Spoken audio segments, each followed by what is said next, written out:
Hello my dear friends, 50 over world cup के 13वें addition का आखिरी हफ्ता स्टार्ट हो चुका है और 4 टीमें बाकी रहेंगी, जिसमें से एक टीम चैंपियन बन जाएगी 19 तारीख को 19 नवंबर को अहमदाबाद के नरेंद्र मोदी स्टेडियम में। और वो कौन सी टीम होगी? मेरे लिहाज से तो इंडिया होनी चाहिए, क्योंकि जिस तरीके की क्रिकेट अभी तक हम लोगों ने खेली है, डिजर्व करते हैं वर्ल्ड चैंपियन बनना रोहित शर्मा और इंडियन टीम। खासकर कि अगर आप देखें तो जो उनकी कप्तानी रही है वो भी कहीं ना कहीं बाकियों से अलग रही है। अगर आप देखें तो हम हर चीज़ पर नजर डालेंगे इस वीडियो में, और जो कल इंडिया और न्यूजीलैंड का सेमीफाइनल होना है, पहला सेमीफाइनल, उसके ऊपर भी बात करेंगे। लेकिन सबसे पहले मैं आपको बता दूं, जो इंडियन टीम 9 लीग मैचेस जीत गई है और सेमीफाइनल में बिना हारे चली गई है, उस वजह से अब जो पाकिस्तान के फॉर्मर क्रिकेटर्स हैं उनको कहीं ना कहीं जलन मच रही है। इस बात को डाइजेस्ट नहीं कर पा रहे कि इंडियन टीम बिना कोई लीग मुकाबला हारे ही सेमीफाइनल में पहुंच गई। अगर आप देखें तो उनकी तरफ से कुछ ऐसे बयान आ रहे हैं कि आईसीसी ने हमारे पेसर्स को अलग तरीके की बॉल दी होगी, जिसकी वजह से हमने इतनी सारी विकेटें चटकाई। मैं आपको बता दूं कि अभी तक 90 विकेट्स होनी चाहिए 9 लीग मुकाबले खेले सामने वाली टीम के, जिसमें से 86 विकेट्स हमने चटकाए हैं। तो इस बात से उनको जलन मच रही है कि हमारे पेसर्स इसलिए अच्छा कर पा रहे हैं क्योंकि आईसीसी ने हमें अलग तरीके की बॉल दी है, जो कि ये कहीं ना कहीं बिल्कुल ये दिखाता है कि जलनशील कितनी है पाकिस्तानी क्रिकेट के अंदर, कि दूसरों की अच्छी चीज़ें वो डाइजेस्ट नहीं कर पाते। दूसरी टीमें अच्छी कर रही हैं, खास करके इंडियन टीम तो उनको डाइजेस्ट नहीं कर पा रहे। साथ में उनका ये मानना है कि उनके बॉलर्स को अलग तरीके की बॉल दी गई, जिसकी वजह से शाहिनशाह अफरीदी, हारिस रऊफ ये सब कुछ नहीं कर पाए। तो ये कहीं बात में कुछ लॉजिक नहीं बन पा रहा। साथ में उनका ये भी मानना है कि जो टॉप 4 में जाने का सफ़र है वो कहीं ना कहीं इंडिया का पहले से तय था, और इंडिया सेमीफाइनल और फाइनल अगर जीत गई तो ये भी ये लोग कह देंगे कि कहीं ना कहीं ये वर्ल्ड कप फिक्स था पहले से इंडिया के लिए। अगर फिक्स ही करना होता तो इंडिया के पास आज भी पैसे की कमी नहीं है, और 10 साल पहले भी जो बीसीसीआई है उसके पास पैसे की कमी नहीं थी। अगर खरीदना ही होता तो आईसीसी को इतने सारे पैसे दे के खरीद चुके होते कि पिछले 10 साल में से, अगर आप 10 साल में जितने भी बड़े टूर्नामेंट्स हुए हैं उसमें से 3-4 तो ऐसे इंडिया जीत चुका होता अगर खरीदना ही होता। तो इंडिया एक भी नहीं जीता 2013 के बाद से। साथ में इस बात में कोई लॉजिक नहीं है, तो उनको तो आप छोड़ दीजिए, उनको जो बोलना है बोलने दीजिए। साथ में इंडिया और न्यूजीलैंड का जो मैच है बहुत ही अहम मैच होने वाला है मुंबई के वानखेड़े स्टेडियम में। और आप 100% गारंटी के साथ मैं ये बात बोल सकता हूँ आपको कि जो भी कप्तान टॉस जीतेगा वो पहले बल्लेबाजी करने को देखेगा। लेकिन आमतौर पे हम देखते हैं कि जो वानखेड़े स्टेडियम है वहाँ पे चेस करना फायदेमंद साबित होता है। लेकिन इस वर्ल्ड कप को अगर आप उठा के देखेंगे तो वानखेड़े स्टेडियम में जो बाद में बल्लेबाजी कर रही है टीम, उनको बहुत दिक्कत हो रही है पहले 10 से 15 ओवर में। और जिस तरीके की बनाना स्विंग मिल रही है बॉलर्स को, फास्ट बॉलर्स को,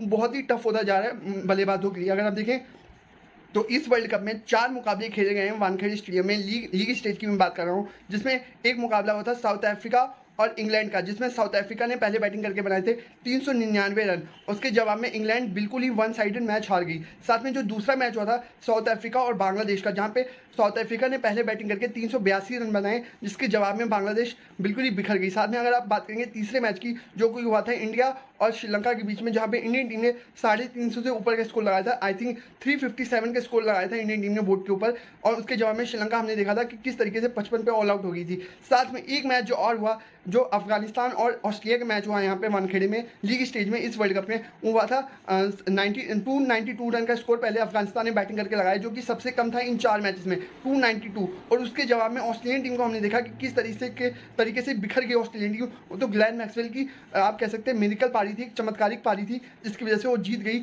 ऑस्ट्रेलियन टीम, नहीं तो वो मुकाबला भी हार चुकी थी। तो कुल मिला के वानखेड़े स्टेडियम में अगर आप देखेंगे लीग मैचेस को भी उठा के, तो चेस करना यहाँ पे एक चैलेंज बनता रहा है। और जिस तरीके से इस पूरे टूर्नामेंट में अभी तक सबसे ज़्यादा स्विंग कहीं पे मिला है तो वानखेड़े में मिला है। हाँ, बाकी मैदानों पे मिला है, लेकिन वानखेड़े जितना स्विंग किसी भी मैदान पे नहीं मिला। आप किसी भी वेन्यू का उठा के देखेंगे तो वानखेड़े से ज़्यादा स्विंग आपको नहीं दिखेगा। इसीलिए जो भी कप्तान टॉस जीतेगा वो पहले बल्लेबाजी करने को ही दे।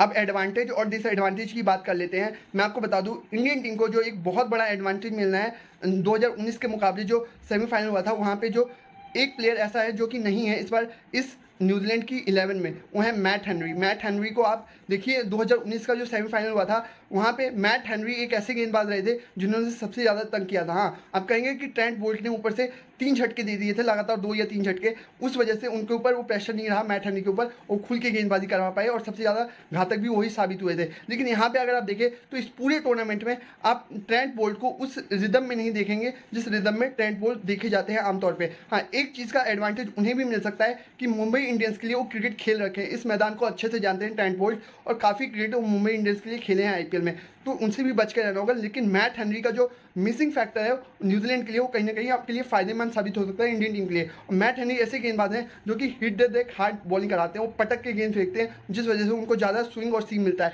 तो इस वजह से भी कहीं ना कहीं इंडिया को एडवांटेज होगा। और हो सकता है कि कहीं ना कहीं माइंड गेम खेले न्यूजीलैंड, और ये भी कर सकता है कि 4 तेज गेंदबाजों के साथ और एक मिचेल सैंटनर के साथ उतर भी सकता है। तो कोई पता नहीं न्यूजीलैंड का कि किस कॉम्बिनेशन के साथ उतरेगा, क्या वो ईस्ट सोडी को खिलाएगा मिचेल सैंटनर के साथ, या फिर 4 पेसर्स और एक स्पिनर्स के साथ उतरेगा। तो ये एक दिलचस्प चीज़ रहेगी कि इंडिया के सामने क्या बॉलिंग अटैक उतारता है न्यूजीलैंड, खासकर ये देखते हुए कि हमारे टॉप 5 बल्लेबाजों में से 4 के नाम सेंचुरी है इस वर्ल्ड कप में। एक शुभमन गिल की एक सेंचुरी पारी ड्यू है जो कि अभी तक आई नहीं है, और हो सकता है कि सेमीफाइनल्स और फाइनल्स में हमको शुभमन गिल के बल्ले से सेंचुरी देखने को मिली। अगर शुभमन गिल का बल्ला चलता है तो इससे बेहतर बात कुछ नहीं होगी अगर सेंचुरी उनके बल्ले से आती है। और शुभमन गिल का जो इम्पैक्ट होता है मैच के ऊपर, वो हम लोगों को पता है कि किस तरीके के इम्पैक्ट वाले प्लेयर हैं वो। अगर वो रन बनाएंगे तो लंबे रन बनाएंगे, और उनका इम्पैक्ट कभी भी खाली नहीं जाता जिस तरीके की वो पारी खेलते हैं।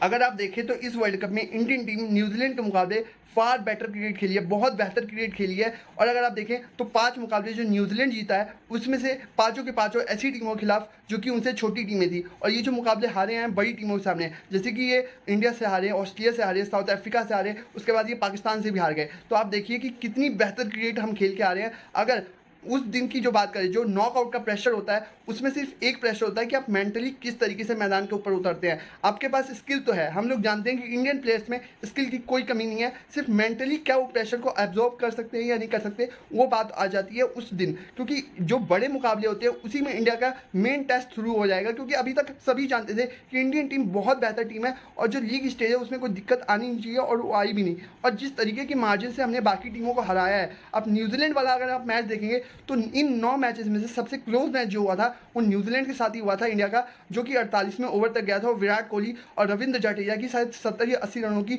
साझेदारी हुई थी, क्योंकि उसके बाद कोई भी एक बैट्समैन नहीं था या ऑलराउंडर नहीं था जो कि उसके बाद आ पाता। तो वो एक थोड़ा सा प्रेशर आया था इंडियन टीम के ऊपर, लेकिन वो मैच भी हम 4 विकेट से जीते थे, 12 गेंदे रहते। मतलब फिर भी आप कहेंगे वन साइडेड ही हम जीते थे वो मुकाबला। हालांकि अगर देखें तो उस मुकाबले में कहीं ना कहीं न्यूजीलैंड एक समय पर लग रहा था कि 350 साढ़े 300 रन बना सकती है, लेकिन नहीं बना पाई। जबकि डैरेन मिचेल जिन्होंने शतक मारा था उस मुकाबले में, वो खड़े रहे। तो इंडिया के लिए सबसे बड़ा चैलेंज ये होगा कि जो ऊपर से इनके बल्लेबाज हैं रचिन रविंद्र, उनको जल्दी आउट करे, और डेविड कॉनवे, ये ओपनिंग पार्टनरशिप को आपको तोड़ना है। और फिर जो 2 और बड़े नाम हैं इनकी बल्लेबाजी में, वो हैं केन विलियमसन और टॉम लैथम। टॉम लैथम एक ऐसे बल्लेबाज जिनकी अभी तक इस पूरे वर्ल्ड कप में कोई भी एक बड़ी पारी नहीं आई है, उनसे आपको बच के रहना होगा। कि टॉम लैथम, हम जानते हैं कि इंडिया के खिलाफ किस तरीके का रिकॉर्ड है उनका। टॉम लैथम और केन विलियमसन, ये 2 प्लेयर इनके होंगे जिनसे आपको खास करके बच के रहना होगा। और टॉप ऑर्डर से रचिन रविंद्र से तो देखना होगा इंडियन टीम का कॉम्बिनेशन क्या होता है। क्या इंडियन टीम जिस तरीके से अभी तक खेली है उसी माइंड सेट के साथ उतरेगी, या फिर माइंड सेट चेंज करेगी। अगर आप देखें तो माइंड सेट चेंज करना नहीं चाहिए, क्योंकि जिस रिदम के साथ अभी तक आप खेले हैं उसी रिदम में खेले। अगर आपने माइंड सेट चेंज करने की कोशिश की तो हो सकता है कि आपको बैकफायर भी कर जाए। साथ में एक चीज़ हमने जो पिछले मैच में देखी, जो आखिरी लीग मैच था इंडियन टीम का नेदरलैंड्स के खिलाफ, उसमें कहीं ना कहीं ऑप्शन ढूंढते हुए नजर आए रोहित शर्मा 6वें गेंदबाज के लिए, जिसमें से विराट कोहली जो रॉन्ग फुटेड गेंदबाजी करवाते हैं उन्होंने गेंदबाजी की, और साथ में उनके कप्तान स्कॉट एडवर्ड्स का विकेट भी ले पाए, जो कि 9 सालों में पहली बार ऐसा हुआ है जब विराट कोहली ने कोई इंटरनेशनल विकेट चटकाया हो। साथ में अगर आप देखें तो रोहित शर्मा खुद गेंदबाजी करने आए, सूर्या से गेंदबाजी करवाई, साथ में शुभमन गिल से गेंदबाजी भी करवाई। तो कहीं ना कहीं इसका भी ध्यान रखा उन्होंने कि जो मान लीजिए 5 गेंदबाजों में से किसी का अगर बुरा दिन चला जाता है या पिटाई हो जाती है, तो क्या आपके पास 6वां ऑप्शन है, उसको भी ढूंढने की कोशिश की, जो कि बहुत अच्छी चीज़ है और होनी भी चाहिए। क्योंकि अगर मान लीजिए किसी एक गेंदबाज का दिन खराब चला जाता है या किसी वजह से नहीं कर पाता, तो आपके पास 6वां ऑप्शन होना चाहिए। तो देखना होगा रोहित शर्मा क्या करते हैं और क्या वो टॉस जीतेंगे या फिर नहीं जीतेंगे। तो बहुत सारी चीज़ होगी। आई होप कि आपको ये वीडियो पसंद आई होगी। अगर वीडियो पसंद आई है तो ज़्यादा से ज़्यादा अपने दोस्तों में शेयर कीजिए, वीडियो को लाइक कीजिए और चैनल को भी सब्सक्राइब कीजिए। Thank you very much.